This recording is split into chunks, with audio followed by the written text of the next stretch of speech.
మీకు ఒక ప్రేమికుడు కథ చెప్తారండి. అది ఒక రైల్వే స్టేషన్. ఉదయం 8 గంటలకు అందరూ కాలేజ్కి వెళ్తున్న సమయం అది. మన హీరో కూడా అదే ట్రైన్ కోసం ఎదురు చూస్తున్నాడు. అప్పుడు ఒక్కసారిగా అతని చూపు ఒక అమ్మాయిపై పడింది. 19 ఏళ్ల మిడిల్ క్లాస్ అమ్మాయి. కాలేజ్ బ్యాగ్ వేసుకొని లూజ్ హెయిర్ తో చక్కని ఇయర్ రింగ్స్ పెట్టుకొని అబ్బాయి గుండె ఒక్కసారిగా బలంగా కొట్టుకుంది.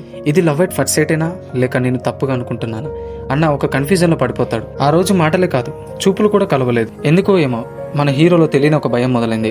అమ్మాయి కనిపిస్తుందా లేదా అని. అందుకే తను ట్రైన్ కంటే ముందే స్టేషన్కి వచ్చేవాడు. అమ్మాయి చూసిన ప్రతిసారి అబ్బాయి గుండెలో ఏదో తెలియని వేగం పెరిగింది. మాట్లాడాలనిపిస్తుంది, కానీ భయం వల్ల దూరంగా నిలబడిపోతాడు. ఆమెను చూసిన ప్రతిసారి నవ్వుతాడు, కానీ ఆమెకు తెలిసేలా కాదు. ఒకరోజు ఈ రోజైనా మాట్లాడకపోతే మళ్ళీ అసలు ఛాన్స్ ఉండకపోవచ్చు అన్న భావనతో ధైర్యం తెచ్చుకుంటాడు. ట్రైన్లో ఆమె సీటు దగ్గరికి వెళ్లి కూర్చుంటాడు. చిన్నగా సంభాషణ మొదలెడతాడు. అలా ఆ చిన్న మాట పెద్ద పరిచయం అవుతుంది. ఆ రోజు తర్వాత రోజు మాట్లాడడం ప్రారంభమవుతుంది. చిరునవ్వుతో చూసేది. కాలేజీకి దిగినప్పుడు బాయ్ రేపు కలుస్తాం కదా అని చెప్పేది. స్నేహం రోజు రోజుకు పెద్దదవుతుంది. అమ్మాయికి కూడా అబ్బాయి మీద ఒక నమ్మకం పెరుగుతుంది.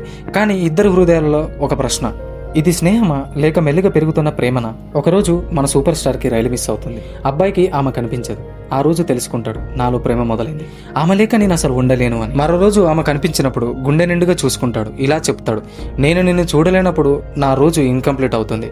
అమ్మాయి మౌనంగా నవ్వుతుంది. ఆ నవ్వులోనే సమాధానం ఉంటుంది, మన హీరో ప్రేమ ఇక మొదలైందని. పార్ట్ కోసం మన ఛానల్ కి సబ్స్క్రైబ్ చేసుకుని అందరూ రెడీగా ఉండండి. గాల్లో తీసుకొని వస్తాను. నేను మీ గాల్లోని.